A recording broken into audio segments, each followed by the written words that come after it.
Puis on va revenir sur la 59e minute de jeu, 58-30 pour être exact. Stéphane, on a besoin de tes explications. Cage vide du côté des ZDC Lions, on tente le tout pour le tout.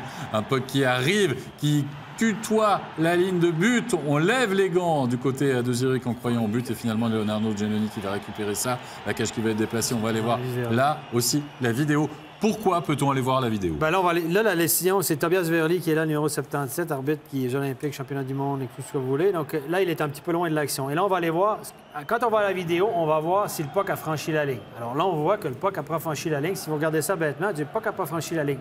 Et si vous regardez comment on a arrêté le puck sur la ligne, et c'est là que la question vient, c'est que, regardez, Gaétan Haas, il va fermer la main, il va saisir le puck sur la ligne. Il n'a pas traversé la ligne. Il saisit le puck dans sa main. Il le prend dans sa main, il le lève et il le balance.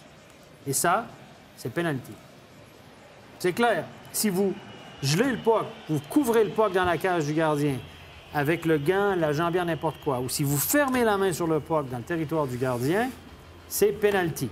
Donc, l'arbitre était un peu loin, Tobias Verly, il n'a pas vu ça. On l'a vu, il n'a pas eu de réaction, il n'a pas fait non, il n'a pas fait oui. On a bien vu qu'il a perdu le puck de vue. Elle a essayé de poursuivre l'action. À la vidéo, on va les contrôler, ça l'a traversé. Mais là, quand il a regardé la vidéo, il a fait exactement comme moi, puis je le connais très, très bien, Tobias. Il s'est dit, OK, pas goal, ouf.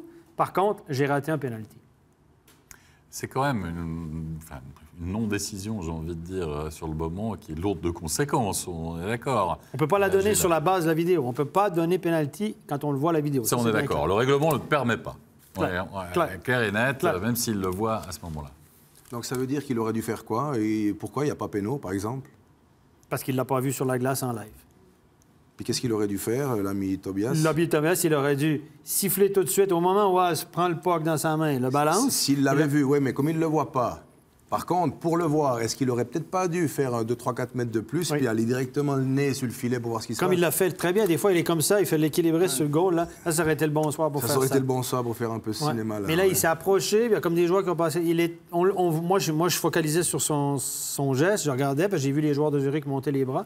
Et il a mi-chemin entre la bande et puis le goal. Donc, souvent, il n'a rien vu parce qu'il n'a pas fait de signe. S'il avait vu, il aurait fait signe non ou oui.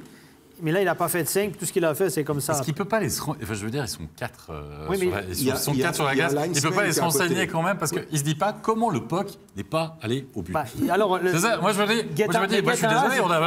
On peut balayer le puck. Si Gaétan Haas fait balayer le puck avec sa main, ça, c'est permis. Donc, ça aurait pu être ça.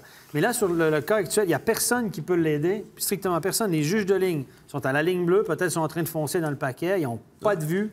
Il y a un linesman qui est au coin du goal de l'autre côté. Il n'aurait pas pu aller cafeter comme souvent il cafte. Serge, j'adore ton expression, parce que pour les pénalités, ils viennent souvent nous voir. Hein? Ton avis? Non.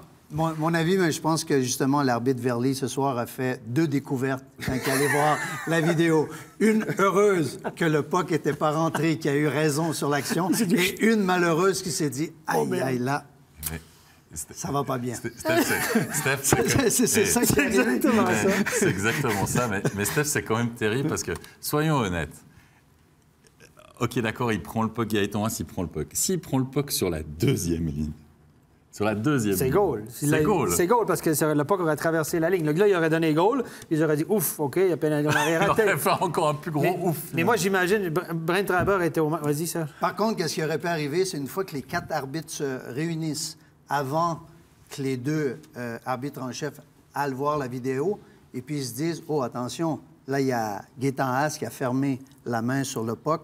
Donc, avant qu'on aille voir la vidéo, on peut directement donner pénalité. Oui, mais il faut que quelqu'un l'ait vu. Puis souvent, ce pénalty-là, moi, ça m'est arrivé de donner des pénaltys pour geler le puck. Ça t'arrive dans ta carrière, des déplacés de cage, etc.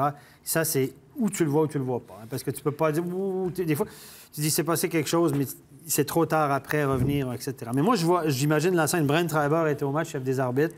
J'imagine rentrer dans le vestiaire après le match. Je connais Tobias Verly, c'est un chic type. Il est vraiment... Je suis sûr que la première chose qu'il a dit à Brent, il a dû dire... Je sais, il y avait pénalty, on passe à d'autres choses. Par contre, par expérience d'avoir coaché plusieurs matchs à Berne, contre Berne, je pense que c'était plus facile pour l'arbitre d'annuler le but de Hebet au premier tiers que de donner un pénalty à Zurich dans la dernière minute de jeu ce soir. C'est quand même terrible parce que, de nouveau, voilà, c'est beaucoup plus simple parce que nous, on est assis là sur un plateau de télévision, on a le recul, on est bien d'accord à ce niveau-là, mais c'est vrai qu'il y a des faits de match et on l'a déjà vu dans cette série. Et c'est ce qui la rend finalement passionnante et aussi excitante, c'est que vous dites, OK, c'était l'acte 5. Si c'est l'acte 7, c'est quand même beaucoup plus compliqué à ce niveau-là. Ou si Zurich passe pas.